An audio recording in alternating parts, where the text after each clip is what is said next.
जय श्री कृष्ण। अध्याय 3 कर्म योग। इस भौतिक जगत में हर व्यक्ति को किसी न किसी प्रकार के कर्म में प्रवृत्त होना पड़ता है, किंतु ये ही कर्म उसे इस जगत से बांधते या मुक्त कराते हैं। निष्काम भाव से परमेश्वर की प्रसन्नता के लिए कर्म करने से मनुष्य कर्म के नियम से छूट सकता है और आत्मा तथा परमेश्वर विषयक दिव्य ज्ञान प्राप्त कर सकता है।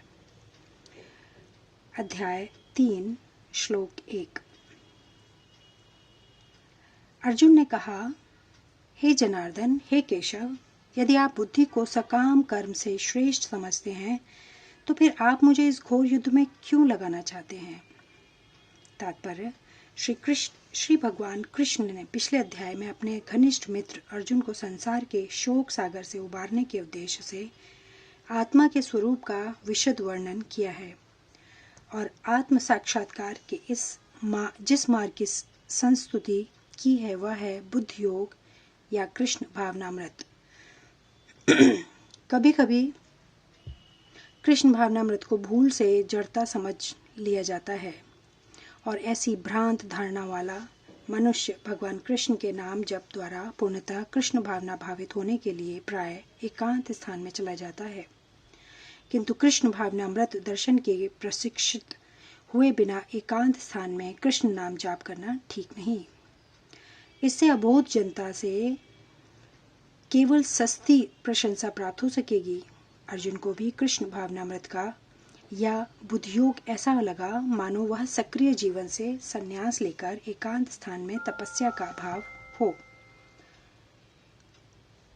दूसरे शब्दों में वह कृष्ण भावनामृत को बहाना बनाकर चातुरी पूर्वक युद्ध से ही छुड़ाना चाहता था, किंतु एक निष्ठ शिष्य होने के नाते उसने यह बात अपने गुरु के समक्ष रखी और कृष्ण से सर्वोत्तम कार्यविधि के विषय में प्रश्न किया। उत्तर में भगवान ने तृतीय अध्याय में कर्मयोग अर्थात कृष्ण भावना भावित कर्म को विस्तृत व्याख्या की। श्लोक 2। अनुवाद। आपके व्यामा मिश्रित अनेकार्थक उपदेशों से मेरी बुद्धि मोहित हो गई है, अतः कृपा करके निश्चय पूर्वक मुझे बताएं कि इनमें से मेरे लिए सर्वाधिक श्रेष्ठकर क्या होगा। तात्पर्य, पिछले अध्याय में भगवत गीता के उपक्रम के रूप में सांख्य योग, बुद्धि योग, बुद्धि द्वारा इंद्रिय निग्रह, निष्काम कर्म योग तथा नव दीक्षित की स्थिति जैसे विभिन्न मार्गों का वर्णन किया गया है, किंतु उसमें तारतम्य नहीं था। कर्म करने तथा समझने के लिए मार्ग की अधिक व्यवस्थित रूपरेखा की आवश्यकता होगी। अतः अर्जुन इन भ्रामक विषयों को स्पष्ट कर लेना चाहता था, जिससे सामान्य मनुष्य बिना किसी भ्रम के उन्हें स्वीकार कर सके।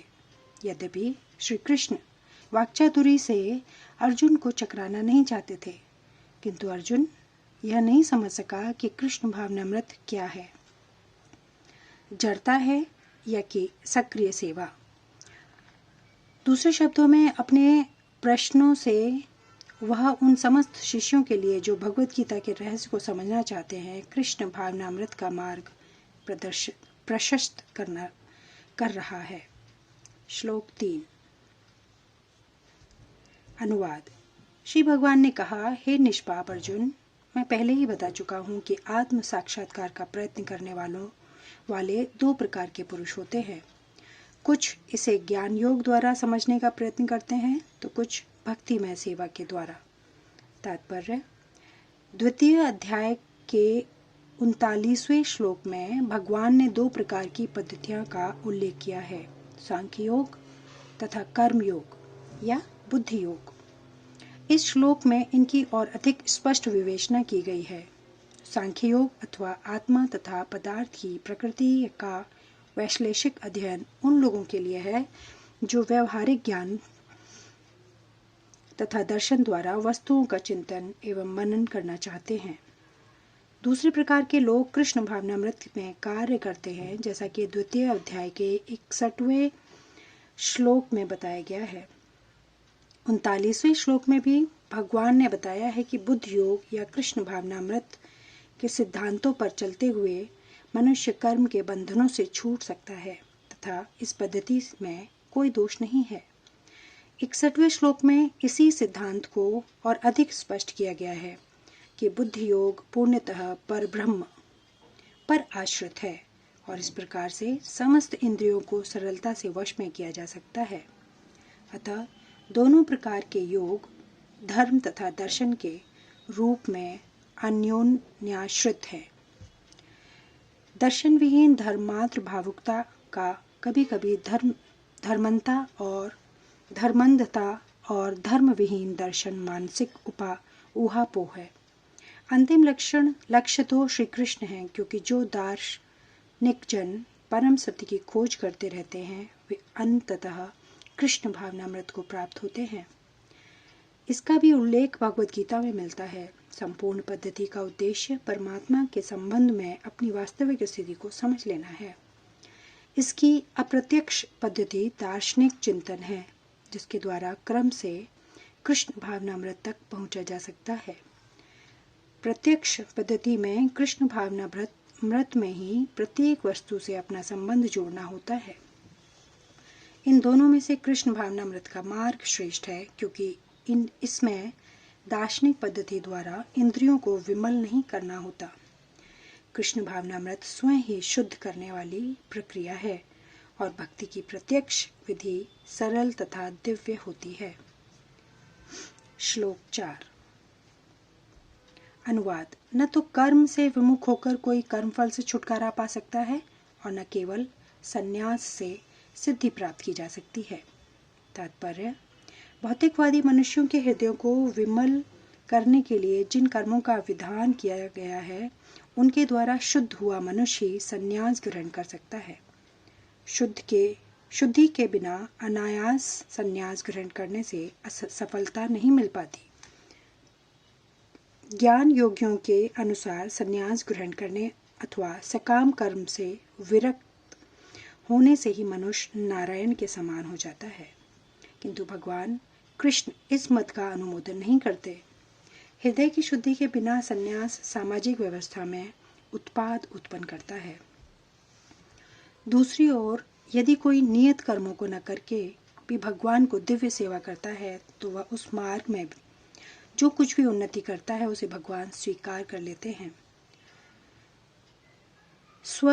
स्वल्पमप्यस्य धर्मस्य त्रायतो महतो भयात्, ऐसे सिद्धांत की रंच मात्र संपन्नता भी महान कठिनाइयों को पार करने में सहायक होती है। श्लोक 5। अनुवाद। प्रत्येक व्यक्ति को प्रकृति से अर्जित गुणों के अनुसार विवश होकर कर्म करना पड़ता है। अतः कोई भी एक क्षण भर के लिए भी बिना कर्म किए नहीं रह सकता। तात्पर्य। यह देहधारी जीवन का प्रश्न नहीं है, अपितु आत्मा का यह स्वभाव है कि वह सदैव सक्रिय रहता है। आत्मा की अनुपस्थिति में भौतिक शरीर हिल भी नहीं सकता। यह शरीर मृत वाहन के समान है जो आत्मा द्वारा चालित होता है, क्योंकि आत्मा सदैव गतिशील रहता है और वह एक क्षण के लिए भी नहीं रुक सकता। अतः आत्मा को कृष्ण भावनामृत के सत्कर्म में प्रवृत्त रहना चाहिए, अन्यथा वह माया द्वारा शासित कार्यों में प्रवृत्त होता रहेगा। माया के संसर्ग में आकर आत्मा भौतिक गुण प्राप्त कर लेता है और आत्मा को ऐसे आकर्षणों से शुद्ध करने के लिए यह आवश्यक है कि शास्त्रों द्वारा आदिष्ट कर्मों में इसे संलग्न रखा जाए। किंतु यदि आत्मा कृष्ण भावनामृत के अपने स्वाभाविक कर्म में निहित रहता है, तो वह जो भी करता है उसके लिए कल्याणप्रद होता है। श्रीमद् भागवत द्वारा इसकी पुष्टि हुई है।